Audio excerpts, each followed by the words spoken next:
આ જાતિવાદ જે છે ને એ આજે ભારતમાં એક ઝેર બની ગયું છે. હિન્દુ સમાજની મોટા મોટી દુખતી નસ જેને કહેવાય ને તો આ જાતિવાદ થઈ ગયો છે. કેમ? કારણ કે ઓલા જે દલિત લોકો છે, જે શુદ્ર પરિવારમાં છે ને, એના મગજમાં એવું નાખી દીધું કે તમારું બહુ શોષણ થયું છે, તમે તમારા પૂર્વજો એટલા હેરાન થયા છે, બસ તમે અવાજ ઉઠાવો, આંદોલનો કરો. અને ઓલા માની લે છે કે નહીં, અમારા પૂર્વજો અરે બહુ અન્યાય થયો છે, બહુ શોષણ થયું છે અમારે. નો ડાઉટ છેલ્લા 200 કે 300 વર્ષમાં કદાચ આ થયું હોય, પણ વૈદિક યુગની અંદર કોઈ શુદ્રનું શોષણ થયું હોય એક દાખલો બતાવો આમાં. જો રામાયણ ત્રેતાયુગની એની વાત કરો તમે. ભરતજી ભગવાન રામને મળવા ચિત્રકૂટ જઈ રહ્યા છે અને રસ્તામાં નિષાદ રાજ મળે છે. સૂર્યવંશના કુલ ગુરુ છે વશિષ્ઠજી, છતાં એ ભીલનો જે રાજા, નિષાદોનો રાજા, એ નિષાદ રાજને આલિંગન કરીને મળે છે વશિષ્ઠજી. કેમ? બોલે જેને ભગવાન રામે પોતાનો મિત્ર બનાવ્યો છે એને તો પછી એનામાં કોઈ અશુદ્ધિ કેવી રીતે હોય કે ભાઈ.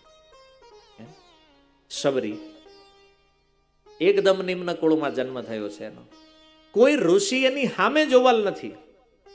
ભગવાન રામ સૌથી પહેલા એના ઘરે ગયા છે. તો કોઈ એમ કહેતા હોય કે કોઈ જાતિવાદના કારણે કોઈમાં ભગવાન દ્વારા ભેદ થયો છે, તો આ બધા ઇતિહાસ આપણી સામે છે. ઘણી વાર લોકો કહેતા હોય કે અમારા પૂર્વજોને મંદિરમાં નહોતા જવા દેતા. ભાઈ, કોને મંદિરમાં જવાની મનાઈ છે?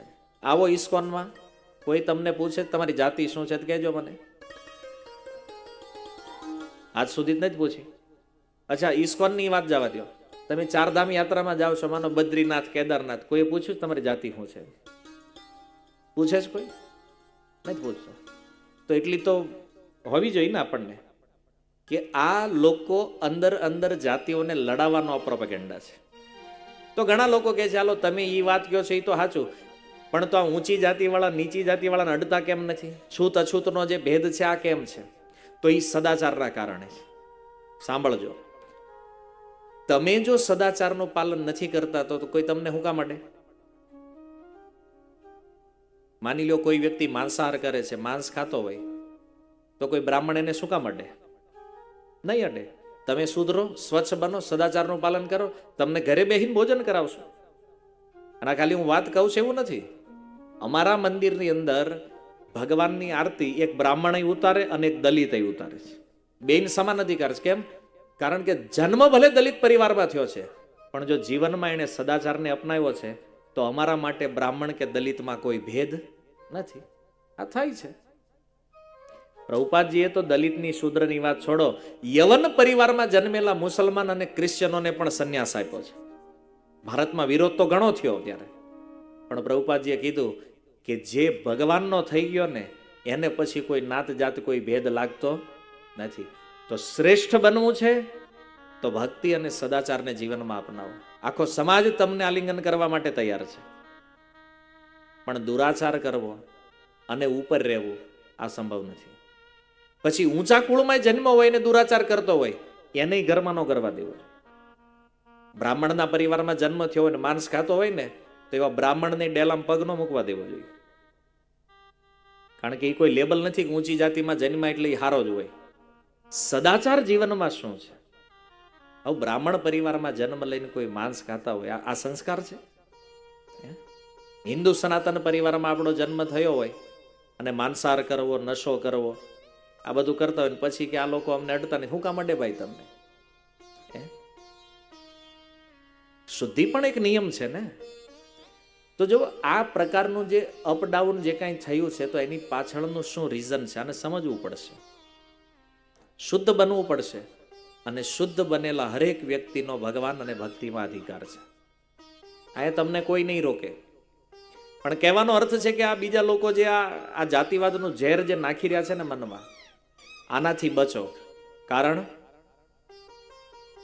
કે સાંસ્કૃતિક રીતે, આર્થિક રીતે, સામાજિક રીતે આ સમાજને તોડવાનું એક મોટું ષડયંત્ર છે.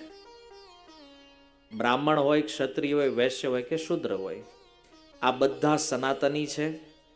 સનાતન ધર્મમાં આપણો જન્મ છે અને એટલા માટે બધા એક છે.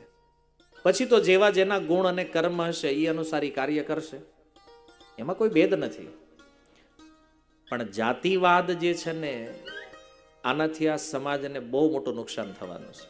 આજે નહીં સમજાય, આના પરિણામો જ્યારે આવશે ત્યારે આ બધું ખબર પડશે. કારણ શું છે ખબર? આ થવાનું તત્વ આપણને ખબર નથી.